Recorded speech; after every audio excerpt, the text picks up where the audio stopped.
예, 안녕하십니까. 네, 올해 드디어 시험이 이제 끝났죠. 올해 굉장히 여러분들 고생들 많이 하셨고, 특히 이제 막판에 또 우리 노량진에 확진자가 나와서 굉장히 염려도 많으셨을 텐데, 고생들 많이 하셨습니다. 아주 수고하셨고요. 올해 다 좋은 결과 있어야 되는데, 좋은 결과 있어서 올해 연말을 아주 흐뭇하게 보내시기 바랍니다. 올해 혹시 또 결과 원하는 대로 되지 않았다 하더라도 너무 실망하지 마시고 또 계속 열심히 공부해 주시면 좋을 것 같습니다. 자, 올해 이제 우리 일반사회 경제학 시험 문제는 전체적으로 보면은 그렇죠.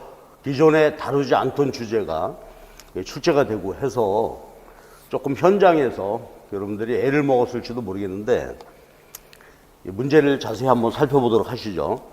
그리고 올해는 이제 보통은 이제 경제학 시험 문제가 4개 내지 5개 이렇게 출제가 됐는데 올해는 이제 4개가 출제되었다. 그리고 A형에서 3번 문제 같은 경우는 요건 우리 이제 정치학에서 다루는 주제죠. 그래서 가끔 이제 겹치는 주제가 이렇게 출제되기도 하는데 A형 문제부터 먼저 한번 좀 보시죠. 그래서 A형의 3번 문제인데 이거 이제 막스 아주 이거 그렇죠. 사회주의 경제학과 막스 경제학과 관련된 주제 그것에 대해서 시험 문제가 출제가 됐는데 이건 여러분들 아주 쉽게 또 정치학에서도 아마 이 문제 다뤘을 것 같고요. 그래서 이 문제는 이제 정치학에서도 해당되고 그다음에 경제학에서도 이제 경제 체제론에서 다뤄지는 그런 주제가 하나가 출제되었네요. 아마 이율 교수님은 또 정치학에서 또 다루어지는 그런 문제이기도 하겠습니다. 자, 막스 얘기죠. 막스 보게 되면 거기 이제 부르주아 계급을 사회 자본주의 계급을 나눌 때 부르주아와 프롤레타리아 둘로 구분되는데 그 중간에 끼어 있는 것이 이제 기업, 뿌띠 부르주아라고 그러죠. 그 중간 형태인데 생산 수단을 소유하면서도 거기 지문을 같이 보시면 생산 수단을 소유하면서도 자신이 직접 생산에 참여하는 계급. 그러니까 요즘 현대적으로 보면은 우리가 이제 기업에 다닐 때 그렇죠? 주식도 일부 보유하고 사내 주주들이 있죠. 그럴 경우가 해당하겠죠. 일하면서도 동시에 자기가 자본가가 되는 그런 이제 중간 계급 형태, 뿌띠 부르주아라고 그러죠.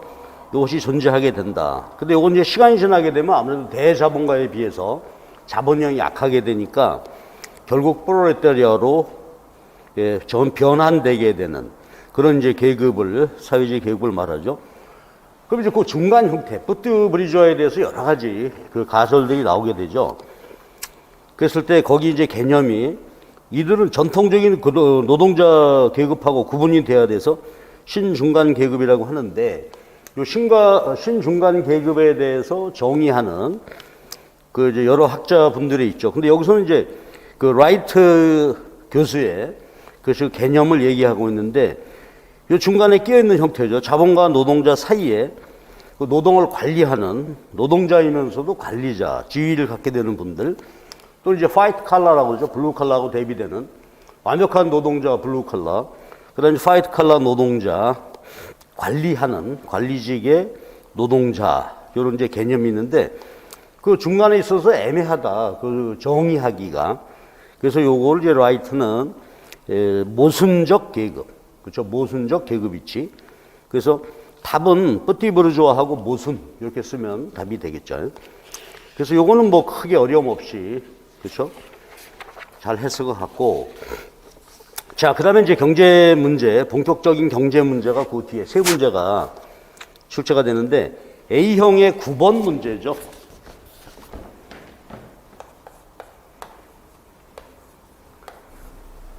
이 문제가 여태까지 우리 과거 통틀어서 출제되지 않던 이 문제가 출제가 됐어요. 그래서 이제 독점의 가격 결정, 독점 기업의 가격 결정되는 것과 관련돼서 보게 되면 일반적으로 이제 볼 때 일반적인 경우죠. 기업이 독점이니까 자신의 이윤극대화 조건에 의해서 생산하는 거.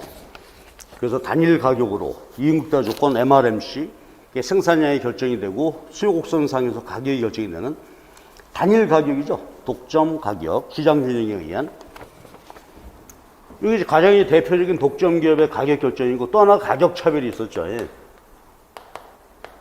그러니까 이제 시장별로 수요 가격 탄력도가 달라질 때 가격을 시장별로 다르게 매기는 거. 그래서 3차, 2차, 1차 차별, 요 가격 차별. 단일 가격이 아니라 탄력도에 따라서 다른 가격을 매기도 하고 또 하나는 2부 가격이 있죠.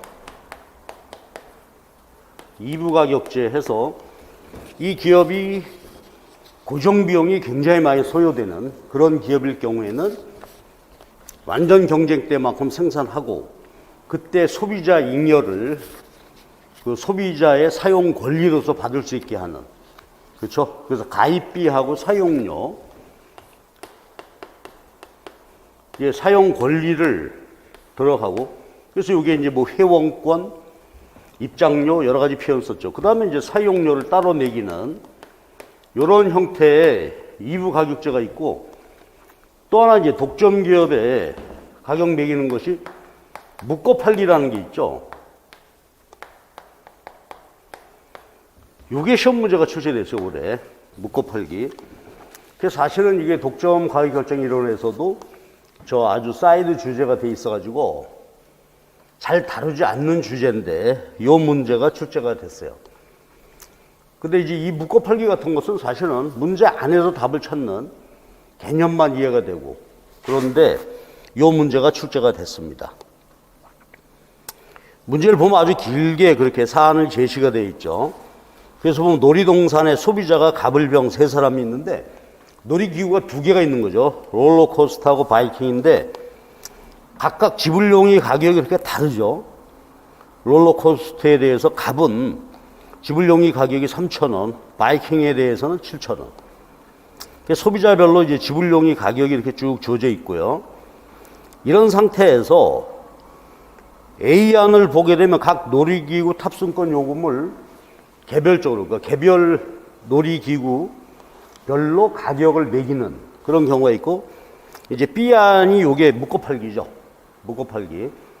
요거 이제 순수 묶어팔기라고 하고, C의 경우는 A안, B안을 병행한다 하게 되니까 요거는 혼합 묶어팔기. 그러니까 따로따로 그 두 놀이기구를 입장권을 팔기도 하고 묶어 팔기도 하고, 묶어 판다는 것은 기본적으로 2개를 동시에 사용할 때 합쳐서 예금을 매기는 방식이죠.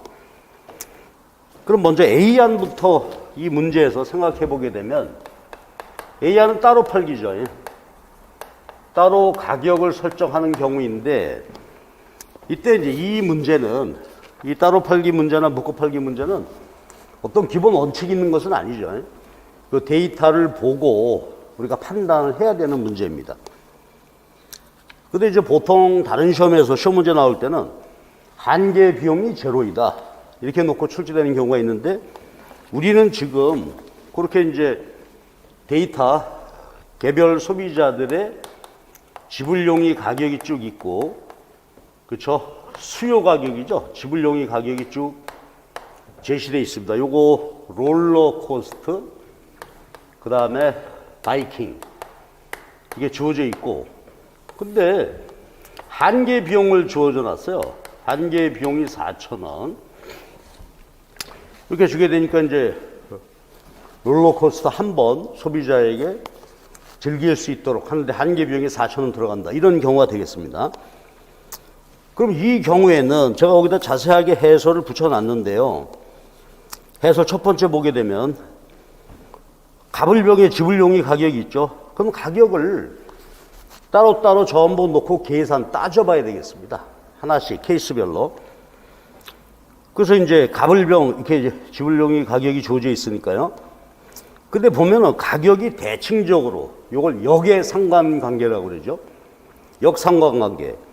갑은 롤러코스터에 대해서는 지불용이 가격이 3,000원인데 바이킹에 대해서는 7,000원이니까 세 소비자 중에서 갑은 롤러코스터 제일 효용이 낮다고 생각하는 거죠. 아유, 제일 재미없어. 나는 바이킹 탈 거야. 바이킹 제일 좋아하고 롤러코스터를 가장 덜 좋아하는 그런 이제 선호를 갖고 있죠.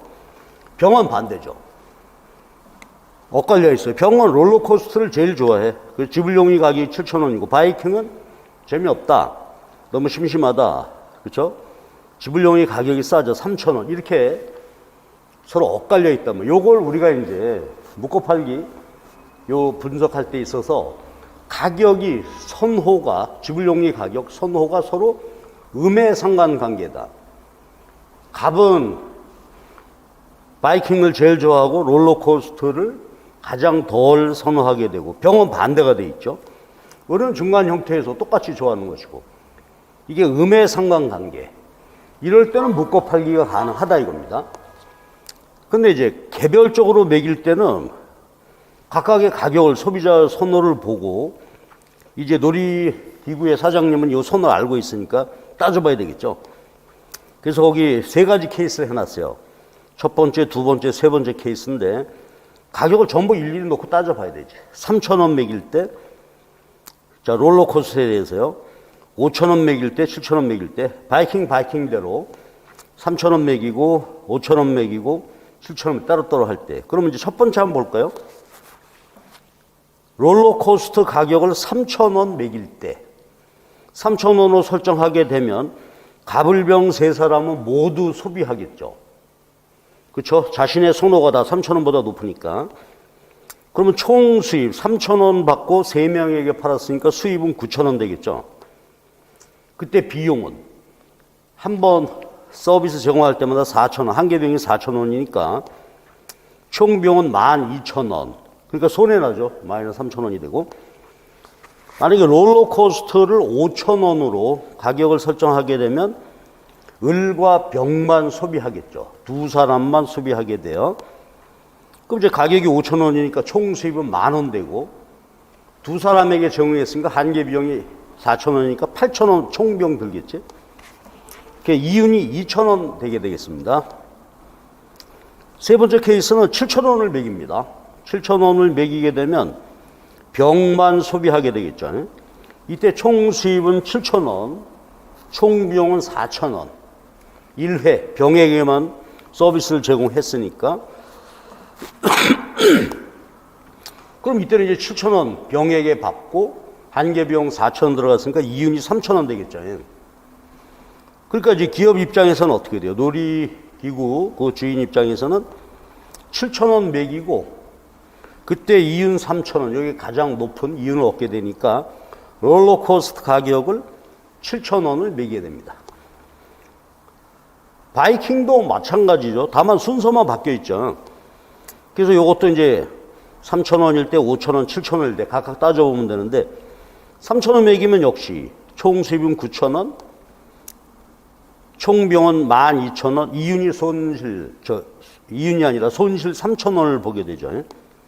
세 사람 모두 소비하고. 마찬가지죠. 5,000원으로 매기게 되면 갑과 을만 소비하겠죠.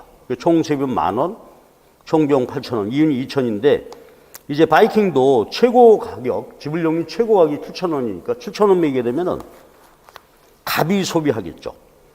그때 들어간 총 비용은 4,000원, 한 명만 소비했으니까 이윤이 3,000원. 그러니까 이제 답은 총 이윤이 가장 큰 순서대로 가격을 매기게 되니까 롤러코스터 7,000원, 바이킹 7,000원. 이렇게 개별로 이제 가격을 매겨서 팔게 되죠. 그때 총 이윤은 이제 6,000원 되겠죠. 개별 롤러코스터에서 3,000원 이윤이 났고 바이킹에서 이윤이 3,000원 나서 합치면 6,000원이 되겠습니다. 그러니까 첫 번째 따로 팔기에 있어서는 지금 데이터 이거 하고 한 개 비용 고려해서 총 수익과 총 비용을 뺀 이윤, 요 이윤의 크기가 가장 커지는 가격을 매기면 된다. 그러니까 요건 이제 일일이 한번 따져봐야 되는데 글쎄요, 현장에서 요 아이디어가 되면 좋은데, 자 이것이 이제 따로 팔기입니다. 두 번째가 묶어 팔기죠. 자 문제를 보시면 B안은 두 놀이기구를 1회씩 탑승하는 탑승권을 묶어서 요금을 책정한다. 그러니까 당신이 입장했을 때 묶어 팔기 가격을 지불하게 되면은 두 놀이기구를 각각 한 번씩 사용할 수 있게 이렇게 이제 묶어서 파는 것이죠. 그리고 그 위에 조건문을 쭉 보면은 한 사람이 들어와서 한 놀이기구를 2회 이상 탑승하지 않는다 그랬으니까 한 번만 탑승한다는 얘기죠. 이제 그렇게 이제 상황이 놓고 풀어보시면 되겠어요. 그럼 이때 이제 아까 얘기했듯이 묶어 팔기는요, 이럴 수 있으려면 개별 소비자가 각 소비에 있어서 마이너스의 상관관계를 갖고 있을 때 그때 묶어 팔기가 가능해요. 근데 만약에 가불병 세 사람이 다 똑같이 선호의 순서가 동일해 가지고 가불병 모두 바이킹을 제일 좋아하고 롤러코스터 가장 덜 좋아하고 순서가 똑같다면 그때 묶어 팔기 할 수가 없습니다. 그렇게 했죠. 상식적으로 보더라도 선호가 다르니까 이 사람은 이걸 좋아하고 저 사람은 저걸 좋아하고 그 묶어서 파는 것이 그때 이제 이윤이 더 커지게 될 수 있는 그런 상황입니다. 그러니까 예를 들어서 우리가 커피숍에 갔는데 카페에 커피숍하고 예를 들어서 그 조금만 잘라서 파는 케이크 있죠. 이걸 따로 파냐 묶어 팔까 하는 것인데 어떤 사람은 커피를 제일 좋아하고 어떤 사람은 이 카페에 들어올 때 케이크 먹기 위해서 왔고 그럴 경우에 묶어 팔기가 가능한 것이죠. 자, 그러면 이제 요 묶어 팔기 할 때는 어떻게 해야 되느냐? 거기 이제 해설표 제가 만들어 놨는데 한번 보시죠. 묶어 파는데 이 경우에는 문제가 사실은 별 재미가 없게 출제가 됐죠. 묶어 파는데 3,000원, 7,000원 서로 똑같기 때문에 케이스가 딱 두 가지밖에 나오지 않는 것이에요. 그렇죠? 일단 두 개를 묶어보면 전부 갑이 지불 두 개를 동시 소비할 때 전체 지불용의 가격은 10,000원이 되겠죠. 을도 10,000원, 병도 10,000원 그런 상태가 됐단 말이에요. 그러니까 문제 자체를 이제 출제 교수님께서는 좀 쉽게 접근할 수 있도록 이렇게 낸 문제입니다. 그럼 이제 놀이기구 주인 입장에서 묶어 팔기 설정할 수 있는 게 우선 말이죠. 하나의 놀이기구에 한 개병이 4,000원 들어가니까 두 개를 동시에 소비하게 되는 거죠. 묶어서 롤러코스터 한 번 타고 바이킹 한 번 타고 비용이 8,000원 들어가게 되겠죠. 그러니까 최소 가격, 묶어 팔기 할 때 최소 가격은 아니 나는 이유는 안 봐도 그렇죠. 두 소비자 모두 소비할 수 있게 하겠다. 그래서 매길 수 있는 하한, 묶어 팔기 가격의 하한은 8,000원 되겠죠. 8,000원보다 싸게 하게 되면 들어가는 총 비용 4,000원, 4,000원, 8,000원보다 작아지게 되니까 낮게는 손해보게 되니까요. 8,000원 하게 되면 모두 소비하겠죠. 가불병이 모두 8,000원. 왜? 둘이 합친 것에 지불용의 가격은 10,000원이니까. 그럼 이제 8,000원 받게 되면 어떻게 될까? 세 사람에게 8,000원씩 수입이 24,000원이 있고, 그 다음에 세 명이 두 개씩 했으니까 6번. 그럼 해당 4,000원 이용 들어가니까 비용은 24,000원 되겠잖아요. 그럼 이윤이 없어요. 그럼 이제 10,000원을 매겨보자 이거지. 10,000원을 매기면 역시 그렇죠. 지불용의 가격이 각각 10,000원씩이니까 세 사람 모두 소비하겠죠. 그럼 이제 10,000원씩 묶어 팔기 했을 때 세 사람이 전부 소비할 테니까 수입은 30,000원 되겠죠.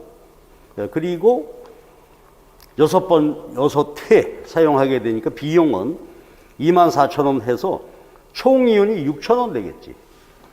그럼 이때도 아까 계산해 보면 이렇게 해서 이제 7,000원씩 각각 7,000원씩 할 때 총 이윤이 6,000원이 됐고요.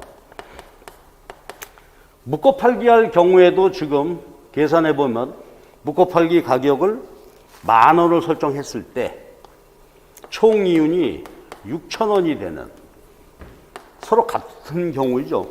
그러니까 이 경우에는 묶어 팔기 하나, 따로 팔기 하나, 총 이윤의 크기가 똑같아졌죠. 그러니까 이럴 경우에는 뭐 차이가 없으니까. 그래서 상황을 일단 답부터 먼저 한번 보실게요. 그럼 이제 1번 작성 방법에서 A안을 채택할 때 놀이동산 주인이 책정하는 요금은 각각 얼마냐? 롤러코스터 7,000원, 바이킹 7,000원. 이게 답이 되겠죠. 두 번째 질문은 B안을 채택할 때 A안과 비교해서 놀이동산 주인이 각 고객 1회 방문으로 얻게 되는 이윤의 차이는 얼마냐? 이윤 차이가 없다. 그렇죠? 이윤의 크기가 동일하게 되는 것이죠. 그 다음에 이제 세 번째 질문은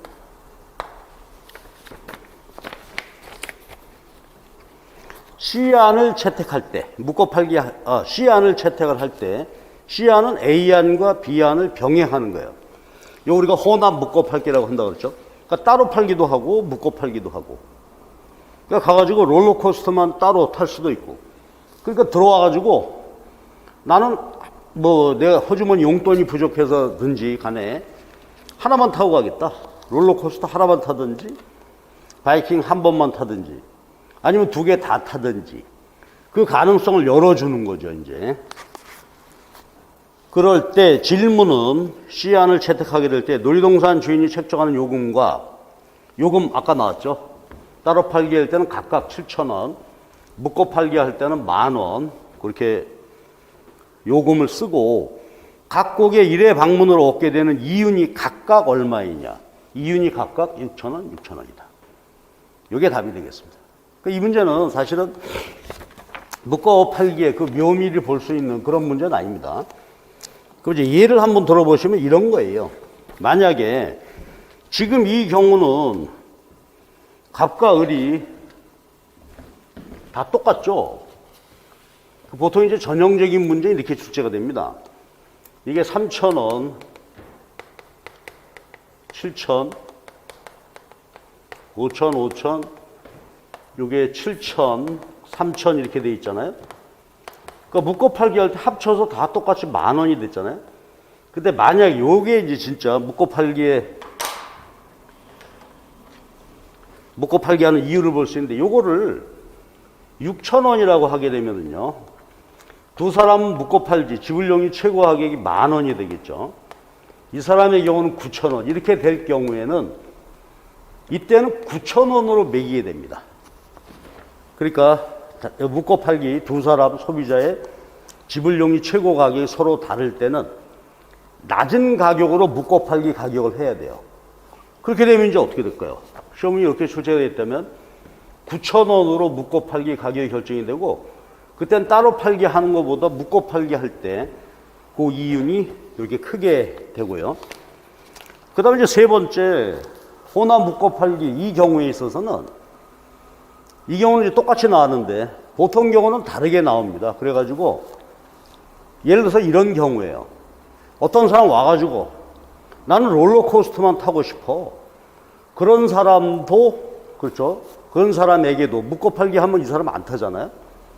그러니까 이제 하나만 소비하고 싶을 때 그때 따로 팔기 그것도 할 수 있도록 해주고 그 다음에 묶어 팔기 할 수도 있게 해주고 그렇게 해주게 되면 이윤이 더 크게 증가할 수 있는 경우 그렇게 답이 됩니다. 근데 이 문제에서는 지금 서로 다 똑같은 것으로 나왔기 때문에 차이가 없는 것으로 이것이 문제의 답이 되겠습니다. 그런데 우리가 사실은 묶어 팔기 같은 것이 과거에 우리가 출제되지 않았기 때문에 이 문제에 대해서 좀 소홀할 수 있었죠, 우리가. 그래서 이 문제에서 다소 혼란스러울 수도 있었는데 근데 문제 자체가 이것이 서로 똑같아 가지고서 같이 나오니까 개념적으로 잘 생각해 보면은 사실은 답을 낼 수 있는 그런 문제였다. 이렇게 볼 수 있을 것 같습니다. 자, 그 다음에 이제 B형으로 가세요. B형의 7번 문제입니다. B의 7번 문제는 이거 우리가 뭐 항상 강조하고 열심히 공부 많이 했던 부분이죠. 이건 뭐 크게 어렵지 않게 답을 하셨을 것 같은데요. 질문이 그렇죠. 지금 갑국에 생산 가능성 곡선을 주었는데요. 그럼 데이터로부터 갑국에 PPC가 주어져 있으니까 MRT가 바로 나오겠죠. MRT 요거는 PY, PX가 되고요. 기울기가 지금 3으로 되어 있죠. Y축 절편이 24고 X축 절편이 8이 되어서 3입니다. 그럼 요거는 뭐지? 갑국의 교역 전 상대 가격이 되겠죠. 예. 교역 전 상대 가격이고, 그 다음에 요 상대 가격의 의미가 첫 번째 질문이죠. 첫 번째 질문이 갑국의 X제와 Y제 기회비용을 구하고 어떤 제와 비교의가 있는지 판별해 보시라. 자, 그럼 보시죠. 먼저 기회비용이라는 개념, 요거 요대로 보면 뭐가 되죠? Y제 수량으로 표시한 X의 상대 가격이고, 의미는 Y제 수량으로 표시된 X제 생산의 기회비용이었죠. 생산의 기회비용이란 말이에요. PPC가 생산 가능성 곡선이니까 그게 이제 상대 가격으로 표현된 것이고, 기회비용이니까 3이 되겠죠.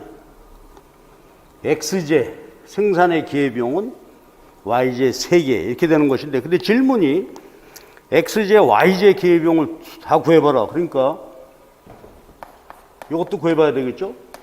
X제 수량으로 표시된 Y제 생산의 기회비용 역수가 되겠죠. 3분의 1개. 그러니까 Y제 1개를 생산하게 되면 X제를 3분의 1개 줄여야 한다.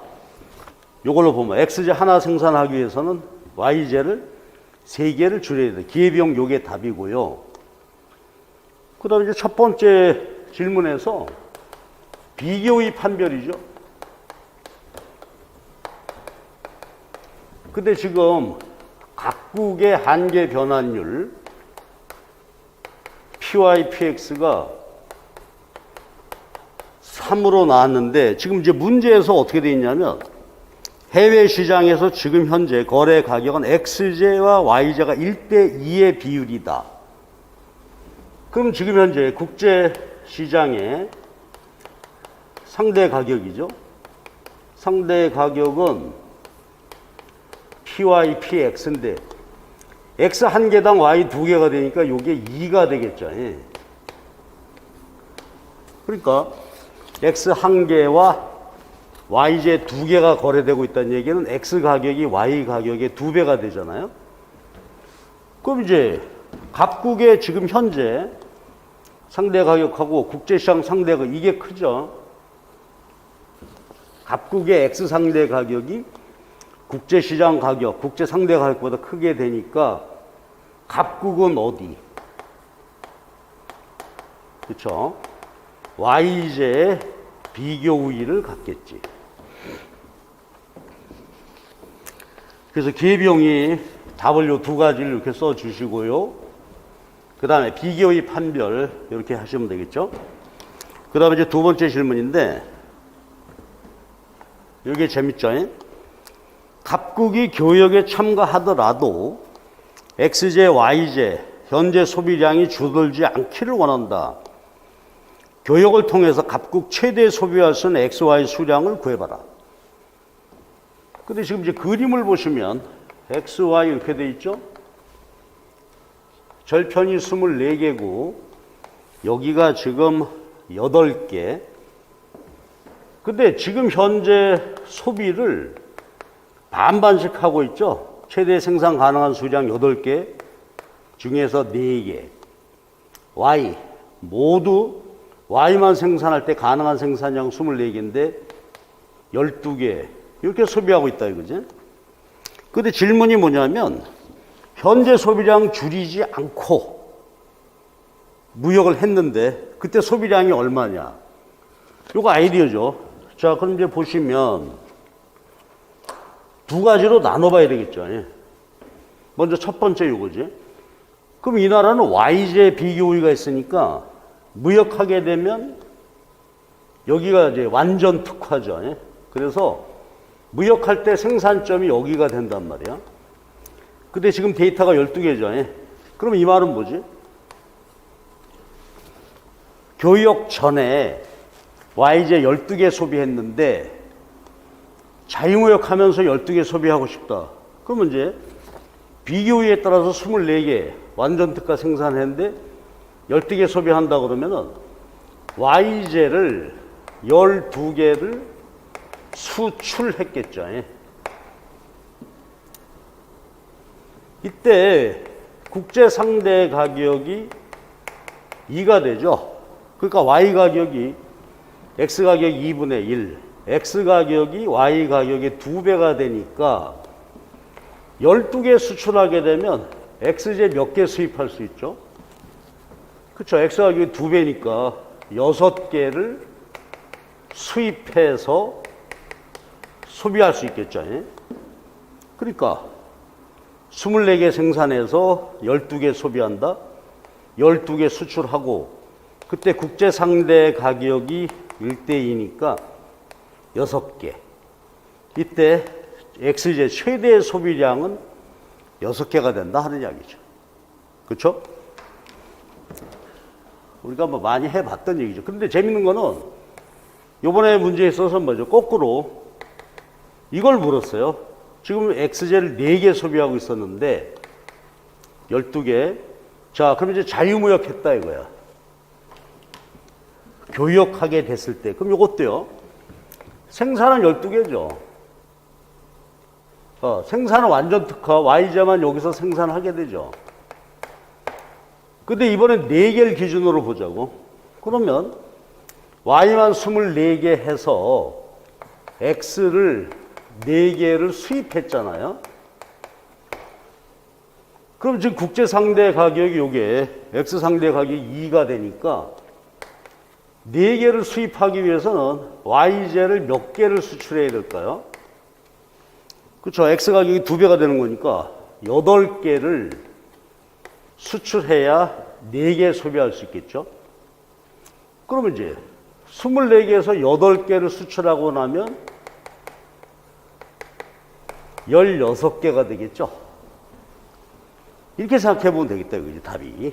그러니까 Y제 24개 완전 특화 생산해서 4개를 수입하게 되면 X 상대 가격, Y 가격의 X 가격이 2배가 되니까 8개. 그러면 24개에서 8개 뺀 나머지 16개지. 그러면 X제 국내 소비 4개 할 때 자유무역 했을 때 소비할 수 있는 최대 수량은 16개가 되는 거지. Y제 16개, X제 6개가 최대 소비량이 되겠죠. 그러니까 보통은 우리가 이제 시험 문제, 그 전에 문제 나오는 거 보면 하나만 분석하는데 현재 소비점을 이렇게 딱 주고 X제, Y제 두 가지를 묻는 그런 문제였습니다. 자, 이건 편안하게들 다 잘 했을 거라고 믿고요. 그 제가 해설 자세하게 해놨으니까 한번 참조해 보시고.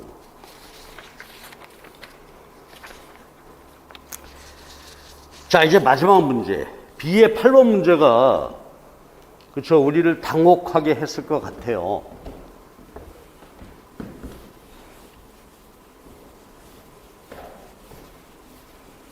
그러니까 이제 노동 공급이죠. 노동 공급 문제인데, 노동 공급을 우리가 이렇게 수리적으로 접근해서 생각해 봐야 되는 문제가 출제된 적은 없었습니다. 근데 이제 요즘 작년하고 올해 이렇게 놓고 보면은 이제 시험 문제가 그저 출제가 약간씩 심화돼서 출제되는 것 같죠. 그래서 지난번에는 자본 공급에 대해서 그래프로 현재 미래 소득으로 현재 미래 소비한다.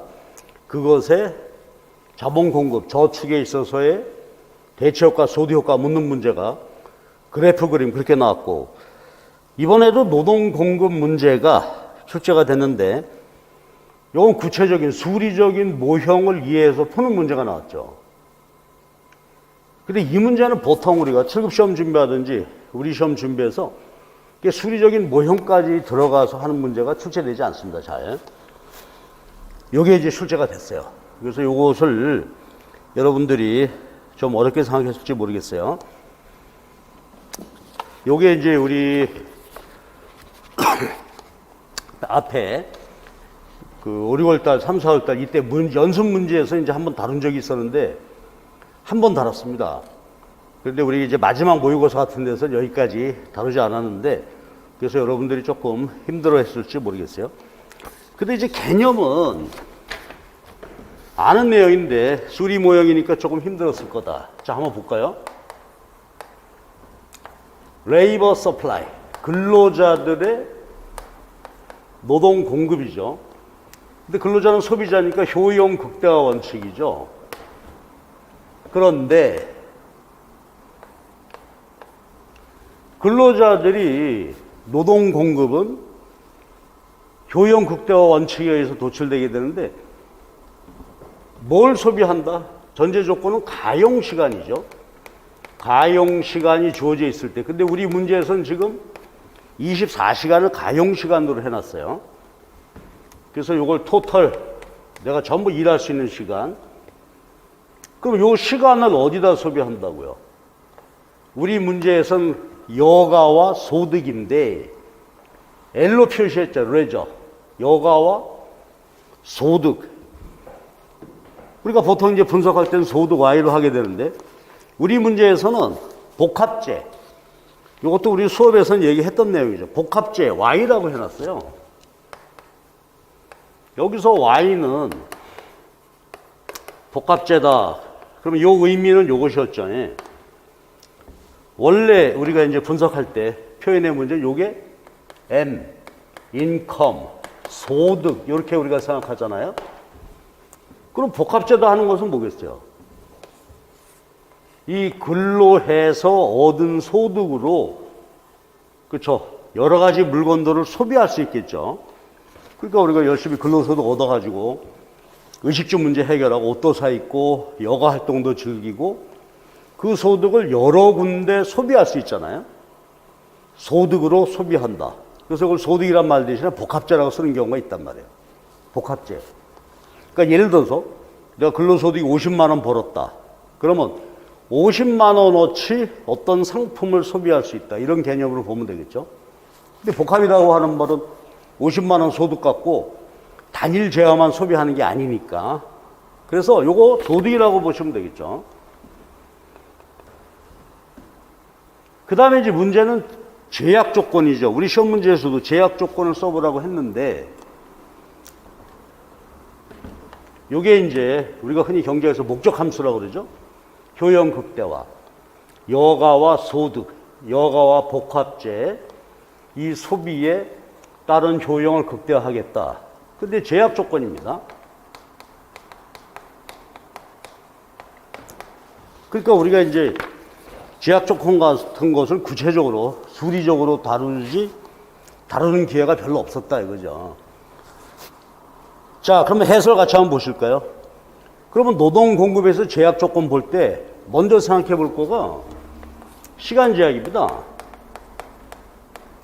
시간 제약이요. 아까 요거. 그러면 총 가용 시간으로 어때요? 여가로 소비하든지 아니면 돈 버는데 소비한다. 돈 버는데 소비한다. 근로시간이죠. 그러면 근로시간 어떻게 구할까? 우리 문제에서 24시간을 여가로 소비해요. 레저로. 그러면 나머지 시간, 총 가용 시간에서 노는 시간 뺐다. 그럼 요게 근로시간이 되겠죠. 요거 여가 시간이고요. 여가로 소비한 시간이 되고, 총 가용 시간에서 노는 시간 빼면 근로시간이 되겠죠. 시간 제약이요. 근데 우리는 이제 시간 제약으로 요걸 이제 전제를 해놓고 소득 제약이죠. 그래서 예산 제약을 생각해 보셔야 된단 말이에요. 그리고 예산 제약을 식으로 표현해 보면 그게 예산선이 되겠죠. 근데 여기서는 지금 소득 Y라고 되어 있죠. Y를 근로해서 벌을 수 있는 소득인데 우리 문제에선 소문자 Y로 표기했습니다. 그럼 한번 보실까? 둘 중에 하나죠. 총 가용 시간 24시간을 몽땅 놀았다 아니면 몽땅 근로했다. 그렇죠? 몽땅 근로했다. 그러면 만약에 여가 시간이 제로고 모두 다 일했더라면 그러면 이제 요게 제로가 되니까 가용시간 24시간 전체 일했겠죠? 24시간 전체 일했고 그때 임금이 소문자 W를 표기돼 있잖아요. 그림 그려보면 예산선의 절편이 되겠죠. Y축 절편, 소득이고 그 다음에 기울기가 이렇게 되겠죠. L이란 말이에요. 그래서 우리가 보면 여기가 복합재 Y, 여기가 여가 소비 시간이죠. L이고 여기 복합재 소비 이렇게 표기되어 있는데 그림으로 보면 이거 아니겠어요? 노는 시간 제로야. 그러면 가용 시간 24시간 전체 일했죠. 이게 제로가 되니까 그래서 임금 그리고 요 점은 못 가. 레저죠. 그러면 총 가용 시간 전체를 다 노는 거니까 우리 24시간 일이잖아요, 지금. 24시간을 예산 제약, 시간 제약으로 주어졌으니까 24시간 모두 놀았을 때 소득 제로, 24시간을 놀지 말고 전부 일했을 때 24시간, 이게 소득이 되겠죠. 예산선이란 말이에요. 그리고 요때 이 예산선의 기울기, 요게, 그렇죠? 우리가 이제 보게 되면 소득으로, 우리 이론 수업에서 할 때 소득으로 표시한 여가의 상대가격이 그랬죠.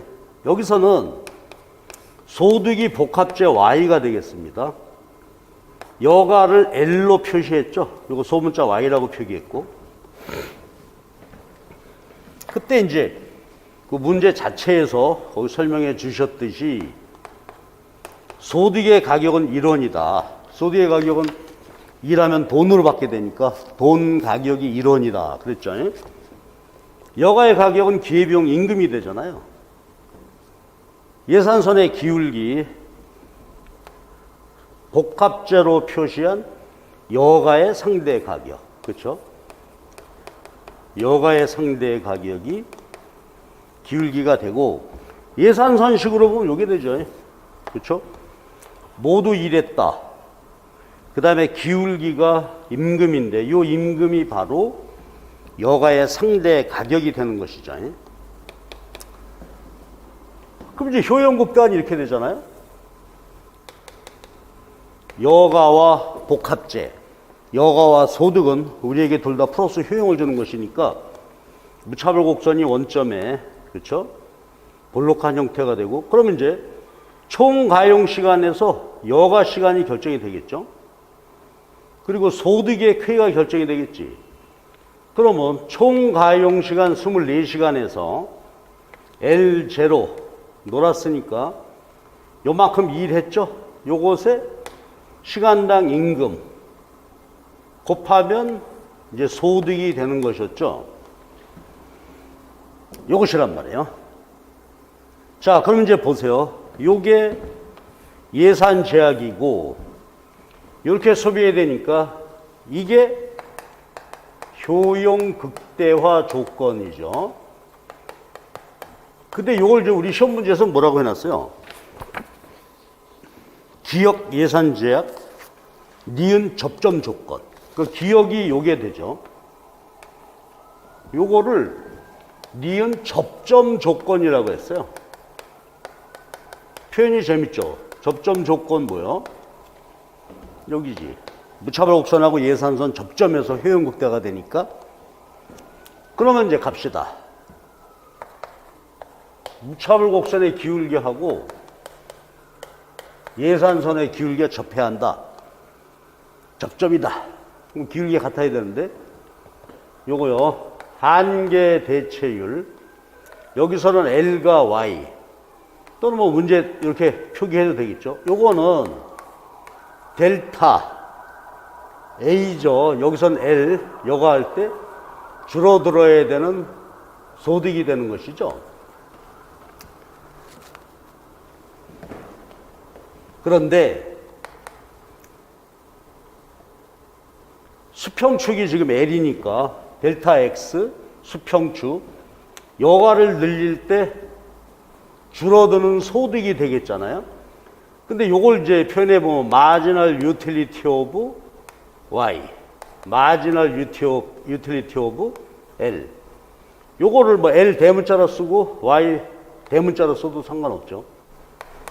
그런데 효용 함수를 여기서 이제 문제에서 utility 효용 함수 L, Y를 독특한 함수 형태로 이렇게 주신 거예요. 이런 식의 효용 함수입니다. 그럼 우리가 이제 이론적으로 배울 때 보통 일반적인 함수 형태는 그렇죠. 여가 소비할 때 알파, 뭐 소득, 여기 소비해서 베타 이래가지고 콥더그로스 함수 형태로 효용 함수가 주던지 다양하게 주는데 여기서 문제에서 지금 효용 함수라고 주신 건 요거예요. 그러면 갑시다. 그러면 효용 함수가 요것인데 미분해야 되죠. 효용 함수를 y로 미분하고 효용 함수를 l로 미분해서 구해야 되는데 친절하게 그렇죠. 아예 그 미분값을 제시해 주셨어요. 여가의 한계 효용 marginal utility L 대문자 L, 소문자 L 마찬가지로 의미가 되겠죠. 여기 y라고 주고 복합제 y의 한계 효용 요거를 L, 4 그렇겠죠. 문제에서 요걸 주지 않아도 효용함수가 y로 미분하면 L 빼기 4가 되고 L로 미분했을 때 y가 나오게 돼 있잖아요. 요걸로 미분하게 되면 이렇게 문제를 준 것입니다. 자, 요게 접점 조건이죠. 자, 그런데 요거는 이제 무차별 곡선의 기울기가 되는 거고 예산선의 기울기가 아까 어떻게 됐지? 그렇죠? 소득으로 표시한 여가의 상대 가격 임금이 됐단 말이에요. 그러면 접점 조건은 한계 대체율, 한계 효용의 비율이고 미분값 대입하면 요건 되니까 접점 조건은 이 전체를 다 쓰셔도 좋고 아니면 요 부분만 써도 되겠죠. 그래서 소득제약 예산선 기억 쓰시고 요거 니은 이 전체를 다 써도 좋고 요게 MRS니까 MRS하고 여가의 상대 가격 요것이 이꼴이다 이렇게 써도 좋다 이거지.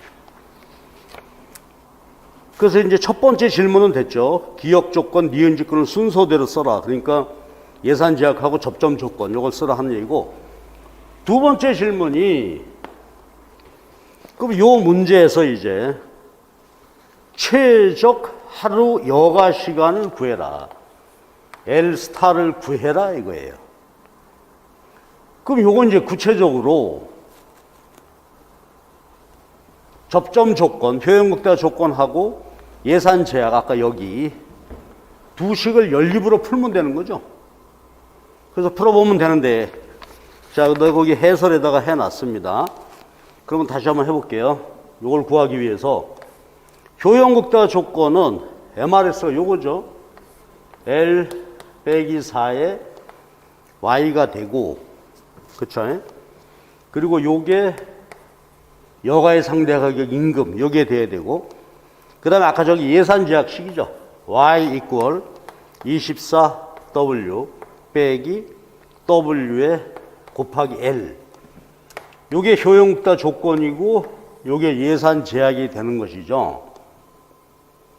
풀어 연립으로 L을 구하라고 했으니까 L 스타 그럼 이제 한 가지 뭐 여러 가지로 여러분 하실 수 있겠지만 이걸로 한번 해볼까요? Y가 임금 곱하기 L 빼기 4가 되죠. 일식을 정리해 보면 Y 이퀄 요걸 되고 요것이니까 여기에 대입하면 되겠죠. 해볼까요? 그럼 소득이 요거니까 이쪽으로 올게요. W L 빼기 4 이퀄 요거니까 요거 24의 임금 빼기 WL 풀어볼까요? WL 빼기 4W 24 W 빼기 WL이 돼서 이걸 정리하면 된다 이거지. 그쵸? 이걸 정리해 볼까요?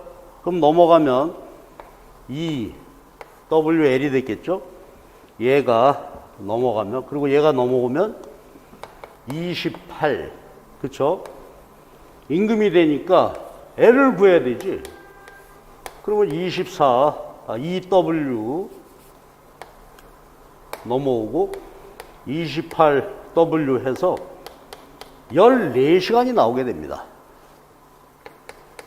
그러니까 도출되는 과정이죠. 그러니까 효율국대화 조건하고 예산 제약하고 동시에 만족해야 되니까. 이거 효용국대화 조건이고 제약 조건이고. 그러니까 이게 독특하죠. 그러니까 이 문제는 효용 함수가 저렇게 아주 독특한 형태를 주게 됐고, 그럼 이거 뭐겠어요? 제가 거기 그림 그려놓은 대로 여기가 여가고요, 여기가 복합재 소득이죠.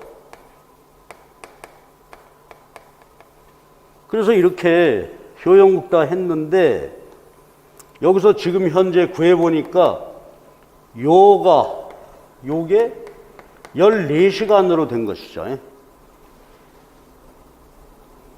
그리고 14시간 일했으니까, 여가 소비했으니까 가용시간 24시간 중에서 일한 시간은 10시간 되겠죠. 근로시간 10시간에 지금 현재 임금 요만큼의 소득이죠. 그런데 여기는 구해보게 되면 이게 상수야. 그러니까 여가 소비량이 항상 14개가 되겠죠. 그래서 이제 질문을 보시면 최적 하루 여가 시간 L스타 구하고 임금과의 관계를 서술해봐라. 임금과의 관계. 그럼 이거는 이제 임금이 어떻게 돼요? 여기 요 식대로 보게 되면 임금은 여가 시간에 영향을 주지 않고 있죠, 지금. 그러니까 그대로야.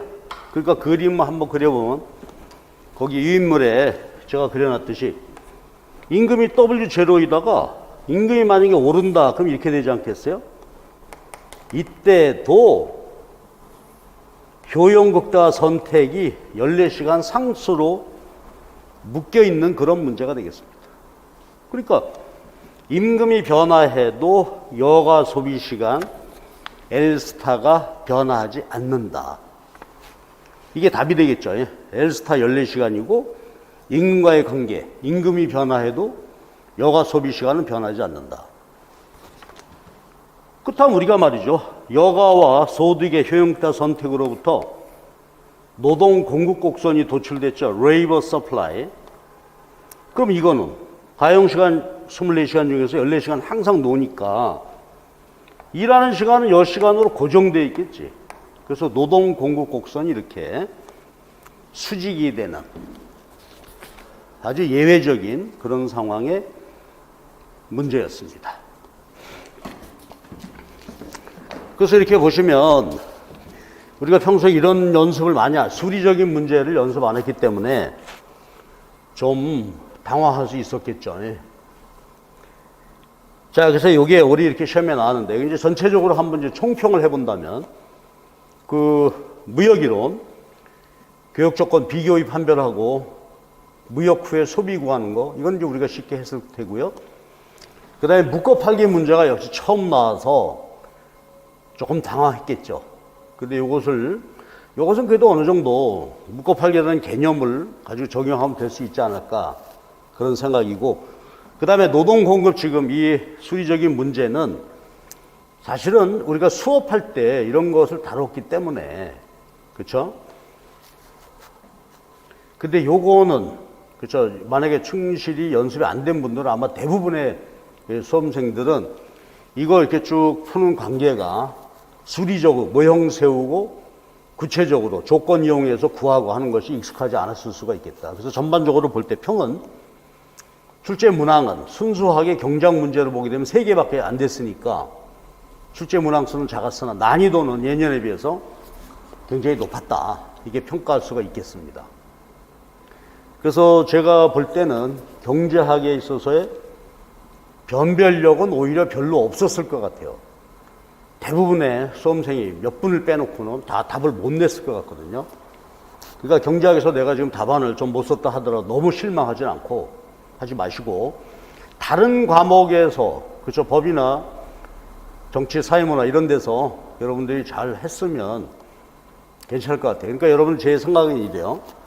그러니까 비교의 판별하고 무역 후에 소비량 구하는 문제, 거기에서만 실수하지 않았다면, 경제학에서 다른 문제에서 좀 실수한 것은 마음속에 크게 두지 않아도 될 것 같습니다.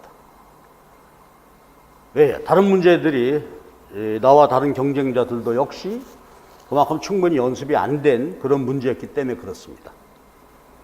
그리고 이제 묶어팔기 같은 경우에도 일반적인 문제를 안 주고 어떤 면에서 출제자께서 이제 쉽게 준 경우가 있어요.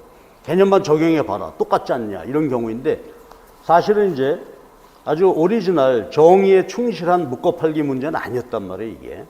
똑같은 결과가 나와버렸으니까. 그러나 하여튼 전반적으로 경제학에 있어서 여러분들이 굉장히 당황했을 텐데, 그러나 이것이 올해 당락에 영향을 줄 것 같지는 않다. 변별력이 크지 않다. 오히려 쉬워서 변별력이 없는 게 아니라 우리가 다루지 않던 문제가 났기 때문에 모두 같이 못 썼을 가능성이 크니까 여러분 경제학에 너무 실망하지 마시고 다른 과목 한번 잘 보시고요. 2차 우리가 시험 준비에도 좀 열심히 하셔도 좋을 것 같아요. 경제학만 놓고 보면.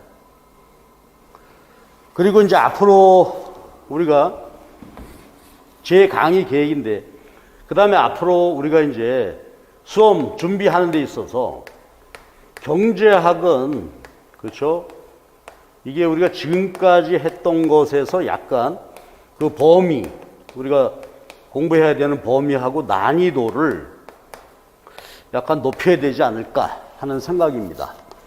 이제 강의 계획은 앞으로 미시경제학 같은 경우가 특히 말이죠, 구석구석에서 이렇게 다 출제되기 시작을 하면은 우리 긴장해야 되겠죠. 그리고 그냥 그 노동 공급 같은 데 있어서도 그냥 일반적으로 수리 모형으로 가지 않고 그렇게 다루는 것이 일반적인 접근이었는데, 그것도 좀 필요하고 해서 내년 강의 계획은 제가 머릿속에 이제 생각할 때도 분명히 출제 범위와 난이도를 좀 넓혀서, 그렇죠? 경제학 공부가 조금, 근데 그렇게 보면 이건 이제 어떤 상황이 되냐면, 제가 보기에는 우리 14년도에 시험 개편됐는데요, 그 이전 상황으로 가는 게 아닌가. 그 이전에는 객관식 문제도 있었잖아요. 그 문제들이 상당히 난이도가 높았단 말이에요, 범위도. 근데 2014년 이후에 문제가 아주 쉽게 나오다가 작년, 올해 이 분위기로는 난이도를 좀 높여야 되겠다. 굉장히 쉬워졌는데, 시험제도 개편되고 나서. 근데 지금은 이제 좀 긴장해야 될 것 같습니다. 하여튼 전체적으로는 여러분들이 경제학에 있어서 내가 답안을 충실히 못 썼다 하더라도 너무 실망하지 말자. 다 같은 입장이었을 거다. 그래서 마지막 2차 시험 준비에도, 그렇죠, 너무 실망하지 마시고 준비 철저하게 해 주시기 바랍니다. 자, 올해 아주 굉장히 고생 많이 하셨고요. 경제학에 관한 시험 보고 나서도 좀 기분이 깔끔하지 않았을 가능성이 있는데, 그래도 이것이 여러분에게 큰 발목을 잡을 것 같지는 않으니 안심하시고 앞으로 계속 준비하시기 바랍니다. 올해 아주 고생들 많이 하셨고요. 그래도 아직 다시 또, 그렇죠, 바이러스가 만연되고 하니까 최종까지 여러분 열심히 하셔야 되겠죠. 건강하여튼 조심하시고요.